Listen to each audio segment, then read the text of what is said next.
kali bawah, dimana yang data citra tampilan itu nggak akan menggunakan GCP terlebih dahulu, nanti dicek untuk hasilnya. Nah, untuk pertama menggunakan data citra tampilan seperti biasa dimasukkan ke perangkat lunak Algisoft. Kemudian teman-teman akan melakukan line foto seperti kata Pak Rudi tadi, bahwa akurasinya itu bebas, mau medium ataupun low dan segala macam, nanti teman-teman tinggal atur sendiri. Di sini aku menggunakan medium dan key-nya itu default. Terus akan mengecek parameter kalibrasi, dimana di sini aku mengecek, aku screenshot di bagian kalibrasi K1, K2 dan segala macam itu. Kemudian aku akan melakukan optimize kamera dengan mencetak seluruh parameter yang ada dan mengubah dari WGS menjadi WGS 84 UTM Zone 49X. Jadi langkah-langkahnya masih sama seperti yang beberapa minggu lalu. Kemudian di sini akan dimasukkan titik postmark. Jadi di dalam file tampilan itu sudah ada titik postmark. Seperti ini tampilannya. Jadi titik postmark itu bentuknya CSV.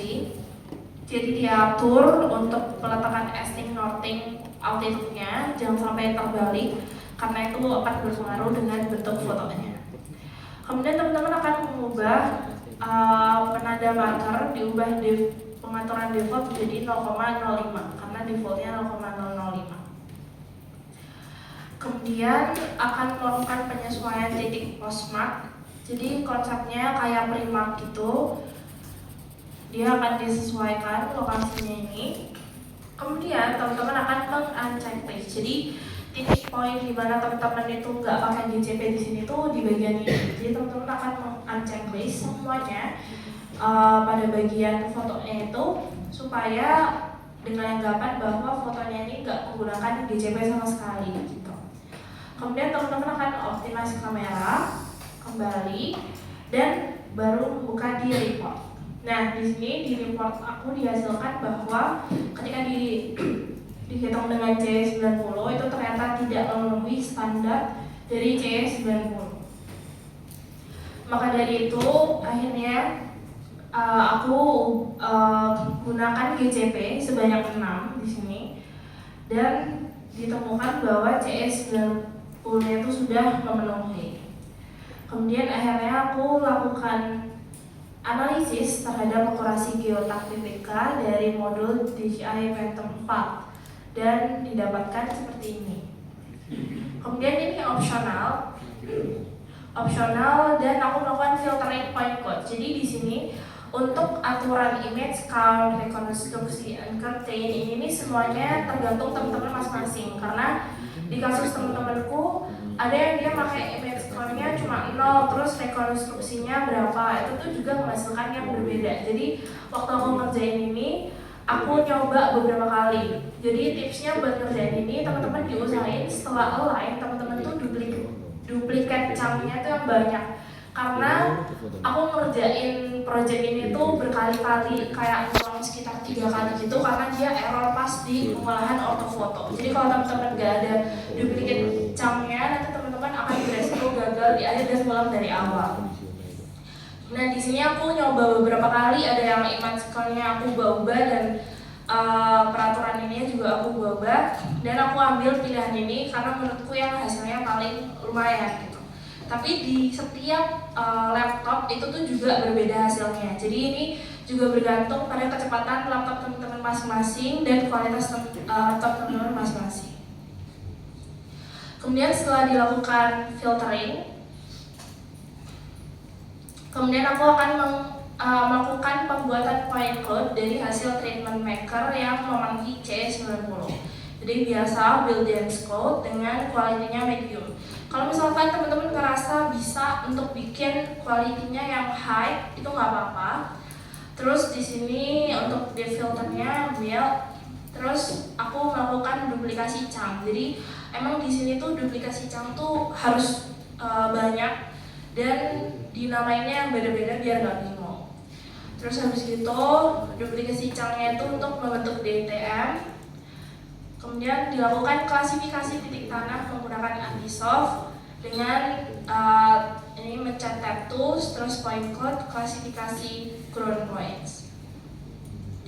Nah, di sini juga untuk max angle-nya itu tuh aku cuma ngambil contoh aja, kayak jadi ini setiap orang itu bisa beda, dan justru itu yang bisa jadi pembeda antara kalian untuk melihat kalian tuh sebenarnya nyontek atau enggak gitu. Karena di max angle ini ya itu kembali lagi kayak kata Pak Ruli di praktikum ini tuh ya coba-coba gitu, kayak lebih bagus hasil yang mana. Dan di sini aku ngambil max angle-nya 10 derajat dan juga 1,5. Terus aku melakukan pembuatan DSM. Nah, di sini tuh kalau kalian lihat kayak ada beberapa ini, karena memang ketika aku mengerjakan itu, ketika penentuan postmarknya itu tuh ada yang nggak sesuai kayak gitu, dan aku tuh menarik si postmarknya itu terlalu jauh, jadi akhirnya ada kayak semacam residu gitu di luar fotonya. Kemudian juga nanti hasilnya kayak gini. Nah, teman-teman juga harus memperhatikan ketika peletakan primark postmark itu tadi, bahwa dari semua langkah-langkahnya itu sangat berpengaruh ke hasil akhir, dan bisa dikatakan hasil akhirku ini bukan yang termasuk baik, karena harusnya kalau hasil akhir yang baik tuh nggak ada ini kayak residu di sebelah-sebelahnya gitu. Terus DTM hasil dibentuklah DTM dan dihasilkan seperti ini. Jadi karena masih ada akhirnya itu kayak gini. Nah, dari kedua ini ternyata aku menyimpulkan bahwa hasil yang terbaik itu adalah di 1,5. Kemudian aku membentuk ortofoto, dan ortofotonya juga dibuat di 10 derajat dan juga 1,5. Jadi di sini teman-teman buatnya itu kayak dua perbandingan untuk 10 derajat dan 1,5, ataupun teman-teman mau bikin kayak 15 derajat atau 5 derajat, terserah, itu terserah teman-teman. Terus data point cloud-nya DSM, DTM diekspor, terus diuji akurasi, dimana pas uji akurasi ini itu teman-teman akan memasukkan si ortofotonya, hasil ortofotonya itu ke dalam QGIS.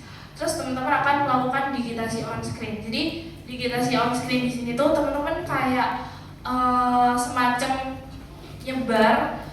nyebar si titik-titik, kayak teman-teman ngelihat di ortofoto nandain mana yang ground dan off ground. Jadi kayak mana yang termasuk tanah dan di luar dari tanah tadi.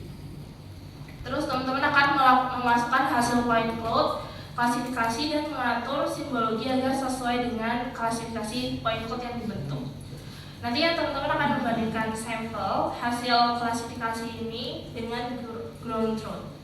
Terus akhirnya dihitung pakai matriks konfusi. Jadi di sini matriks konfusi itu actual ground, itu teman-teman masukin kalau di groundnya itu berapa, terus di off groundnya itu berapa.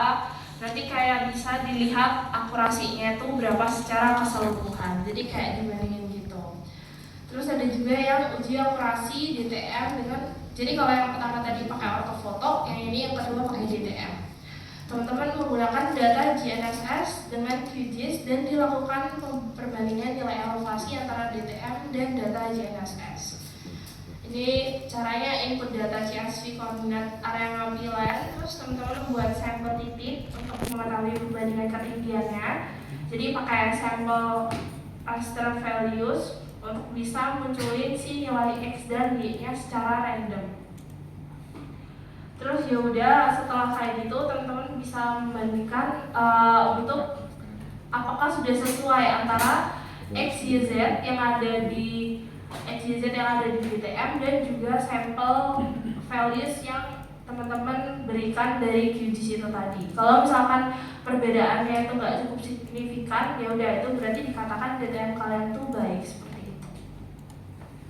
Untuk data tampilan seperti itu. Untuk data kali bawang kurang lebih sama tata caranya. Dari sini ada yang mau ditanyakan?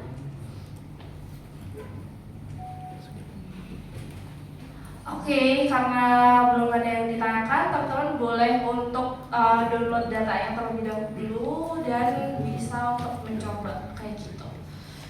Dan saran dari aku ngerjainnya jangan mepet, karena kalau di tahun lalu tuh deadline itu tuh